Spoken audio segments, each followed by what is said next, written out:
আজ সকালে পালোলেম বিচে এসে পৌঁছানোর পর আমরা যে কটেজটায় উঠেছি আগের ভিডিওতেই সেটা তোমাদের ঘুরিয়ে দেখিয়েছি। এরপর আমরা রুমে এসে লাগেজ রেখে ফার্স্টেই চলে গিয়েছিলাম স্কুটি রেন্ট করতে। হোটেল থেকেই আমাদের স্কুটির ব্যবস্থা করে দিয়েছিল, পার ডে 500 রুপিস করে। এরপর আমরা পাশেই একটা রেস্টুরেন্টে লাঞ্চ করতে গিয়েছিলাম। গোয়ান ফিশ থালি অর্ডার করেছিলাম, কিন্তু ওখানকার টেস্ট আমাদের একটুও ভালো লাগেনি। এরপর রুমে এসে কিছুক্ষণ রেস্ট নিয়ে আমরা বিকেলবেলা গেলাম 3 কিলোমিটার দূরে পাটনেম বিচে। স্কুটি করে আমাদের যেতে লেগেছিল 10 মিনিটস। এরপর আমরা পুরো বিকেলটা সেখানে কাটিয়ে আবার সন্ধেবেলা আমাদের পালোলেম লাক্সারি কটেজে ফিরে এলাম।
দেখো রাতের বেলা আমাদের কটেজটা দেখতে কি অপূর্ব সুন্দর লাগছে। এরপর আমরা গেলাম সাউথ গোয়ার নাইট লাইফ এনজয় করতে।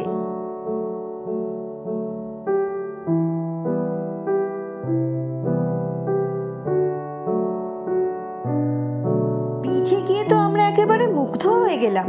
সমুদ্রের গর্জন শুনতে শুনতে ক্যান্ডেল লাইট ডিনার, সাথে লাইভ মিউজিক, এক অসাধারণ পিসফুল অ্যাম্বিয়েন্স। কি যে ভালো লাগছিল তোমাদের বলে বোঝাতে পারবো না। মনে হচ্ছিল এখানেই সারা জীবন কাটিয়ে দিই।